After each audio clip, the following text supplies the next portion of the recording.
you to do, Darren, for the entire video, I want you to hold that album just like that. No, I'm just kidding. So, Windhand. I'm here at my friend Darren's place. We are both into tiki. And you had a tiki party going on. And we're talking about music and stuff like that. And I think you literally had on your record player. You were like playing like Exotica or something like that. And then I remember you had this album sitting out. And I'm like, I picked that up and I'm like, Windhand. And you're like, yeah, Ray, have you ever heard? I'm like, no, I never even heard the band. You're like, oh my God, you got to check out this shit. So in the middle of this tiki party, I disrupted the Darren tiki Discord. Discord. he does a fast as a shark accept thing and like rips off the record and he puts on this album. And it was one of those things where like, you know, when it comes to good music, you hear certain bands where like you hear like 10 seconds of it and you're like, yep, I'm sold. And that's exactly how it was when you played this album for me. The very first song, first riff, I think they played it like twice and I'm like, okay, I'm in. Yeah. And then I became a fan. And the only way I would have ever heard about this band or knew about it is through you. Well, thank you. But how did you get into Windhand? So I got into Windhand kind of by accident. Okay. So you were at someone's tiki party. I was at, no, no. And you're like, what's that album down there? Mine is a little more metal driven. Okay. But, you know, so we were just talking about Sleep, you know, and other bands like Ohm. Well, I went and saw High on Fire. I think this is back in 2011. Big High on Fire fan. Yes. And did they open for them? They opened up for them. And here's the thing. I usually don't go see opening bands because I'm off work late. I'm tired. I want to get food and go. Yeah. But I was with my guitar player, Joe. And he's like, come on, let's go see the opening bands. Go see the opening bands. I'm like, okay, let's go. So we got there right when Windhand started. Okay. And I walked in, and just like you, when you heard this album for the first time, you know, was the first time I had ever heard them, and just this wall. They were a 5-piece band. They weren't a 4-piece band like they are today. They were a 5-piece back then.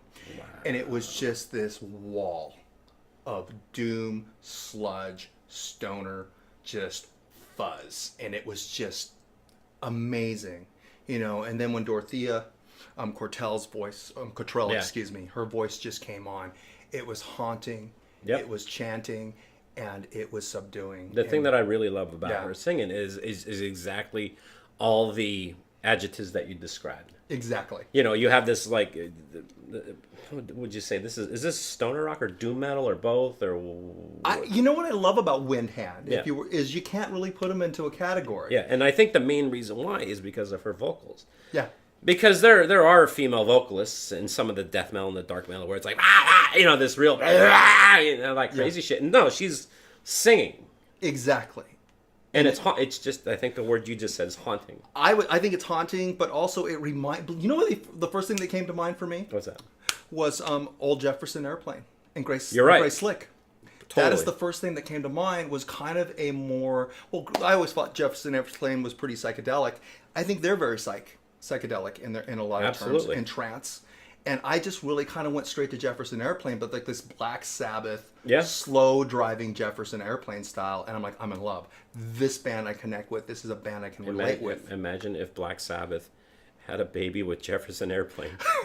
There you go.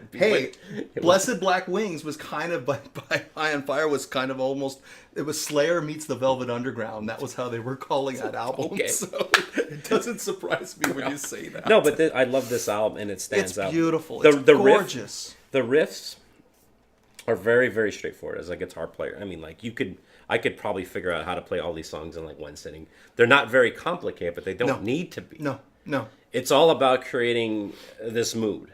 I agree.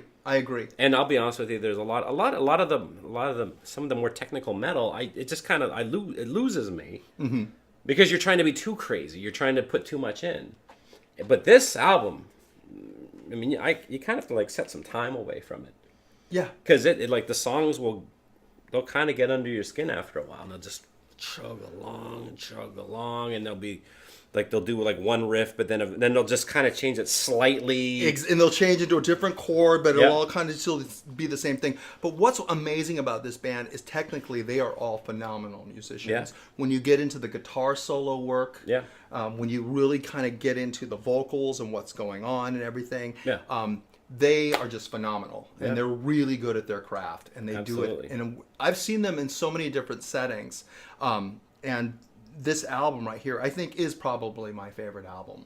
Wow. All of them. It really is. It's the one that kind of set the tone for me, for the springboard for what all the other stuff that I have. And I think I have every single one of their albums on vinyl, except for the EP. Forgive me, Windhand, I will get it. No, you got to find it first. That's tough. Yeah, it is. Because I've been looking for it. Yeah, but this album really, I think, is, and I think it's actually for them is actually a very proud achievement. If you go to their website, if you go to Bandcamp, if you go to a lot of places where you can check out this band for yourself, this is the album that's kind of always the showcase.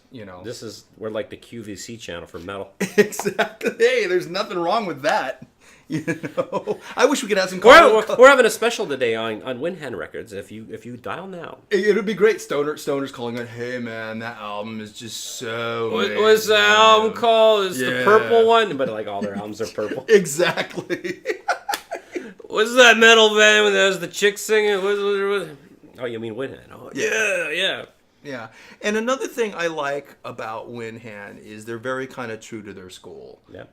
When you go, I support this band. I buy their merch, and one of the reasons I buy their merch is because the artwork. I mean, they really, all of their album covers have just got beautiful artwork. I think that represents the band in an amazing way. They do the old double cover thing, which is really cool. Yeah. But you don't see this much anymore. No, you don't. But to me, it's kind of taking it back to the days when it was a collective to make an album. No, this almost feels like it would be an album that would have been released in like 1973. Yeah.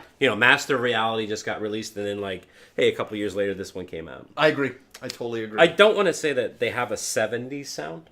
No, they don't. But it's not too far off. When I see them live, I got to be honest. And I'm not making hyperbole when I do this. This is really authentically where I come from. When I see this band live, and I've seen them so many times now, it's like I'm seeing the Stooges, or it's like I'm seeing the Velvet Underground. Wow. Or it's like I'm seeing David Bowie during like kind of his Ziggy Stardust. They're that. You saw Ziggy? I did not see any of these bands. Saw David Bowie? I was going to say. I saw David Bowie, but not. I'm like, you're not that much older than me. But it would be like seeing one of those bands, and maybe seeing a band like that for the first time, and saying, "My God, this is life changing. Yeah. This band is going to change your life, and this band is going to change music." Mm-hmm. And that's exactly how I felt the first time I saw them, and the first time I bought this album. Yeah. No, well, it's as I said before. I mean, it's like 20 seconds I was sold. Yeah. And then I went out and got the album like 2 days later. Yeah, and the good news is, what's been happening is over the last few years, I've been introducing this band to as many people, including people who aren't in the metal. Yeah. And they all love the album. Oh yeah. A girlfriend of mine in Southern California said, "I want a list of every album they've ever made." She's like, "I finally started listening to them, and I get it."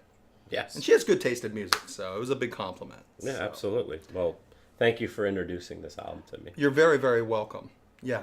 I agree, and I'm so grateful that I actually showed up to the High and Fire show early that evening. So if you want to buy this album on the QVC Metal channel, the number is 1-800-666-666.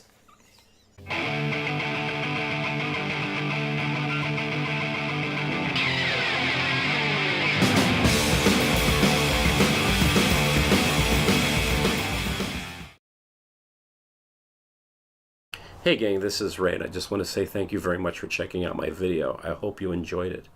And if you want to see more videos, please click on the subscribe button. And if you like what you see, please give it a like. That would mean a lot to me. And if you're wondering why I'm wearing Hawaiian shirts, well, when I'm not talking about records, I'm talking about my other love, Tiki. I have a show called Tiki with Ray. If you want to check that show out, just search Tiki with Ray on YouTube. It'll come up.